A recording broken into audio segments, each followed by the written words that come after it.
Crónicas del infierno. Un día, llegando a las 11 de la noche, estaba yo yéndome a dormir y en el pasillo que comunica el living con el dormitorio se aparece una imagen.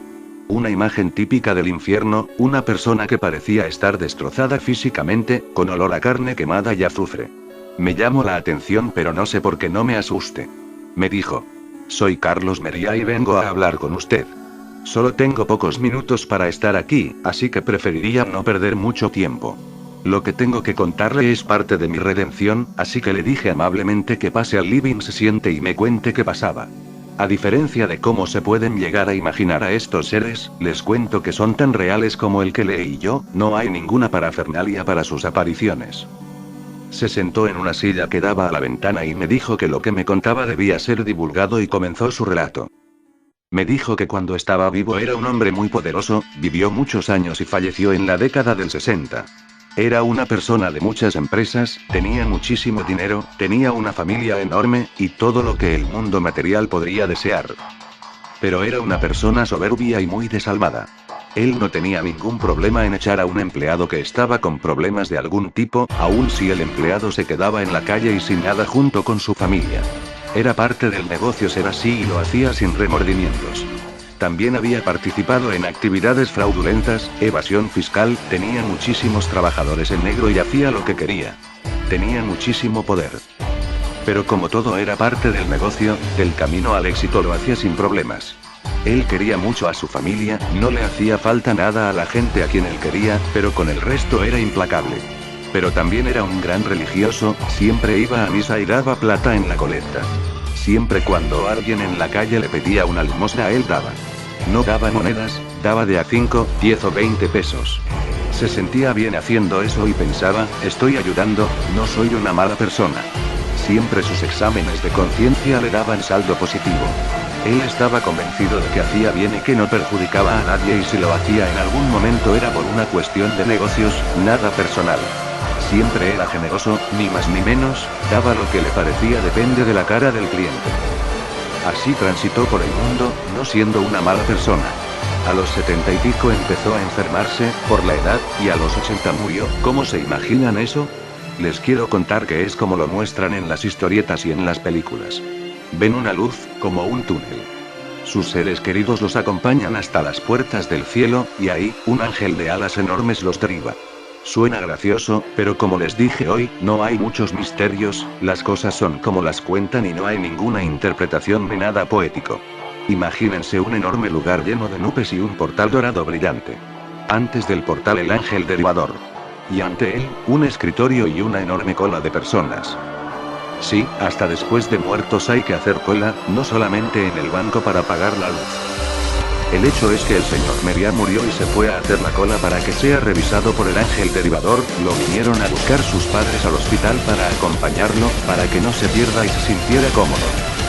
Ahí se dio en la cola esperando que el ángel lo atienda. Observaba con atención y entusiasmo. El ángel hablaba con la persona y ésta, entraba por el portal o bajaba por la escalera al infierno.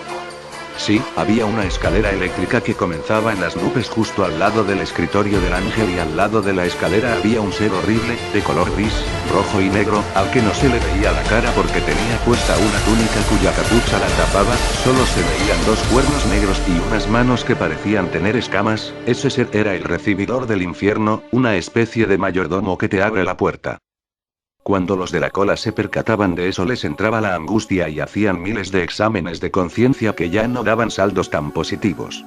Excepto con Meria, él estaba convencido de que entraría por el portal dorado. Esperó varias horas. En la cola había gente de todos los colores, tamaños y formas. Pero todos se sentían igual, no había diferencias, todos estaban ahí para lo mismo y no importaba si en la tierra habían sido gobernantes, estos eran los que siempre hacían la cola llorando de tristeza, personalidades famosas, deportistas cartoneros, recolectores de residuos, etc. No había diferencias. María vio a un ex empleado que estaba en la cola también, se acordó de que los había echado porque no rendía como él quería, aunque nunca le había preguntado qué le pasaba, eso le preocupó pero rápidamente se justificó pensando no era nada personal, así era el negocio y siguió esperando. Al rato llegó su turno, y María se paró delante del ángel con una sonrisa y le dijo: Hola, ¿cómo le va? Encantado de conocerlo. El ángel derivador no lo miró, estaba concentrado en un enorme libro de color plateado en donde parecía leer la vida de cada uno de los espíritus. El ángel le dijo: Carlos María. El empresario. MMMMM. Sí, hizo una pausa, lo miró con sus enormes ojos y continuó: Señor María, usted lamentablemente se va a tener que ir con aquel señor de ahí. Señalando al demonio de cuya oscura capucha, por primera vez se podía vislumbrar dos ojos rojos que daban muchísimo miedo. María se aterrorizó, le preguntó: ¿pero por qué? Yo no le he hecho ningún mal a nadie, siempre ayude a quien lo necesitó. El ángel le respondió: Bueno, acá no dice eso, acá dice que usted siempre ayudó a quienes usted amaba, pero sinceramente, eso lo hace casi cualquiera, y el que no lo hace va directo hacia abajo y ni pasa por acá, y el ángel rió, como si hubiese hecho una broma a la que se le unieron otros que eran testigos de la conversación. María dijo temblando: pero nunca dañé a nadie, y si lo hice fue por negocios, no fue nada personal. El ángel lo miró seriamente y le contestó: Señor, en la vida casi todas las cosas son personales, tienen consecuencias, lo que para usted era una cuestión de negocios, para la otra persona era un perjuicio enorme, el problema aquí es que usted nunca les dio oportunidades, nunca trató de ayudarlos, y eso es lo que figura aquí, no solo no ayudó a su gente, que lo ayudaba a enriquecerse, sino que nunca ayudó a nadie, nunca miró a nadie con compasión, le parecía que estaba bien lo que hacía y continuó. También hay una larga lista suya de lo que llamamos vista gorda, usted sabía que podía ayudar y no lo hizo, desde pequeños casos hasta más grandes. Esto es como la lista del supermercado, uno compra cosas pequeñas pero cuando llega a la caja la suma es grande, imagínese en estos casos, María pensó en su ex empleado que estaba en la cola. Era verdad. Y ese era un solo caso, aunque había cientos. Cada nombre pasó por su cabeza como si lo estuviese leyendo. María estaba mudo, no le salían las palabras, Pepe, pero, yo, tartamudeaba. El ángel continuó. Y eso sin contar todo esto, y le mostró unas cuantas páginas de sus libros en donde figuraban sus faltas, desde la evasión de impuestos hasta el haber matado a la mascota de sus hijos diciendo después que había sido muerte natural, la razón era que lo irritaban los ladridos del perrito. La lista era larguísima. Y María no paraba de lamentarse y de pensar si tenía algo a favor. Y dijo: pero no he hecho nada bien. No puede ser que no hice nada bien. ¿Qué hay de las limosnas? Siempre di limosnas en la iglesia, y a la gente que me pedía en la calle. El ángel dijo: sí, has hecho algunas cosas buenas pero no compensa en la balance, quizás por esas cosas la expiación no sería peor. Y con respecto a las limosnas que daba, gracias por hacerme acordar, aquí tiene. Hemos hecho la suma de sus limosnas, desde moneditas hasta billetes y suman $100.000, ¿los quiere en billetes o en monedas?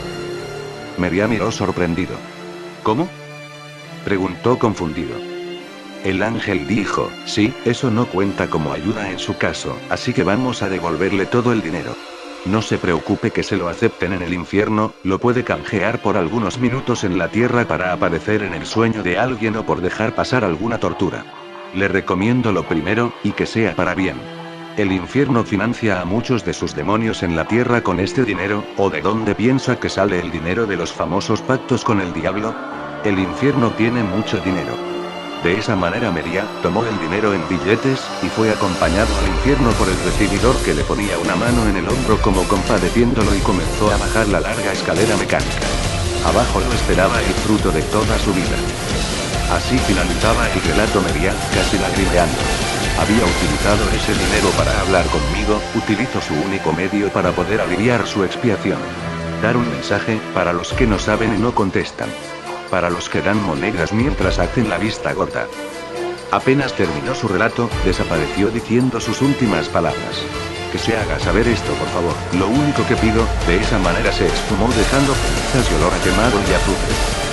Me puse a pensar en muchas cosas después de ese encuentro. Pensé en mis padres. Mi papá médico que siempre despotricaba contra el mundo y se quejaba de Dios, pero que había salvado miles de vidas a cambio de nada, había aliviado a pacientes que se estaban muriendo para darles momentos de paz. Papá nunca daba limosna, pídele monedas al corrupto del intendente. Decía muy enojado, pero daba todo de sí para todo el mundo que no conocía. Cometió errores, pero todos sabíamos que habían sido errores y lo supimos en vida. El día que llegue la hora, papá seguro tenía un lugarcito en la luz del cielo, por más pequeño que sea el lugar o una expiación muy leve. Siempre ayudó a todo el mundo. Al igual que mamá, ella sí era creyente, pero más allá de eso nunca dejó de ayudar al desposeído, al que no tenía nada, cansada, sola siempre puso lo mejor de sí, su mejor sonrisa. El día que llegue el día, va a estar en un lindo lugar dentro del portón dorado. Eso me alivia. En cuanto a mí, prefiero no hablar de eso, faltan muchas cosas por hacer. Por ahora me limito a lo que se me pidió y es transmitir el mensaje de María y sus 100.000 pesos.